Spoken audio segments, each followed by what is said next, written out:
సరే బీటెక్ రవి అంటున్నాడు, నువ్వు ఇప్పుడేమి ఇన్ని ఆరోపణలు చేస్తున్నావు జగన్మోహన్ రెడ్డి, నీకు దమ్ము ధైర్యం ఉంటే ఎమ్మెల్యే పదవికి రాజీనామా చేసిరా, మా భార్యను కూడా జడ్పీటీసీకి రాజీనామా చేపిస్తాం, మళ్ళీ నిలబెడదాం, కేంద్ర బలగాలను పిలిపిస్తాం, ఈసారి ఇక్కడ వాళ్ళొద్దు స్టేట్ రాండి పిలిపిస్తాము, నీకు దమ్ము ఉందా రాండి. మీ భార్యను మళ్ళా జగన్ రెడ్డి రాజీనామా చేసి వచ్చాడు, మీ భార్య జగన్ రెడ్డి మీద పోటీ నువ్వు బేపి అది కూడా వద్దు.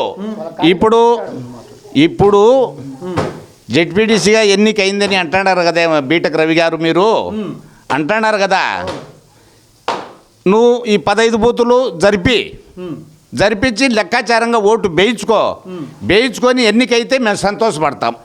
మీ ఎమ్మెల్యేని రాజీనామా చేపిస్తారా మీ జగన్మోహన్ రెడ్డిని? చేపిస్తాం. ఈ ఛాలెంజ్ నేను ఆయన దగ్గర బీటెక్ రవి గారిని అడుగుతా, నేను అడుగు.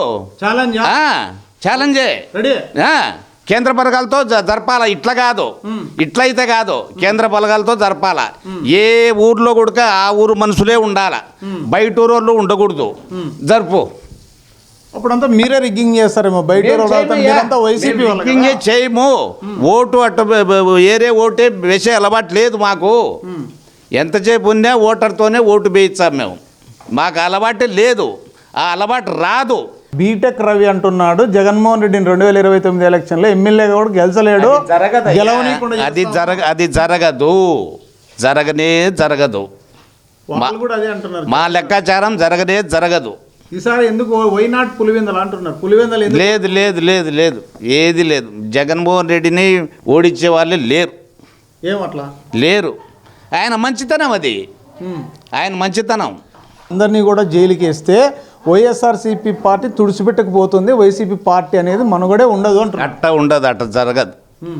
జరిగిన తర్వాత మాట్లాడదాంలే, జరగదని నేను చెప్పబోతాడా. జరిగిన తర్వాత మాట్లాడదాం. అయితే జరగదు. 29లో కూడా ఈ విధంగానే ఎలక్షన్ జరిగితే ఏం చేస్తారు మీరు? ఈ విధంగా నేను చెప్తాడా కదా, కేంద్ర బలగాలతో జరిపి నువ్వు. అప్పుడు కేంద్ర బలగాలు రావు. ఇప్పుడు నెక్స్ట్ వచ్చే అసెంబ్లీ ఎలక్షన్స్లో ఏ ఊరు ఆ ఊర్లో ఉంటారు. ఇప్పటికైనా కూడా కేంద్ర బలగాలతో 15 బూతులు జరిపి ఛాలెంజ్ జరిపి నువ్వు జరిపిస్తే ఛాలెంజ్ మీరు ఎన్నికైతారేమో చూస్తాం. ఎన్నికైనారనుకో నువ్వు గెలుచుకునే న్యాయంగానే అంట. అది కూడా బీటెక్ రవి గారు, మీ మేడం గారు గెలుచుకునేదని అంట.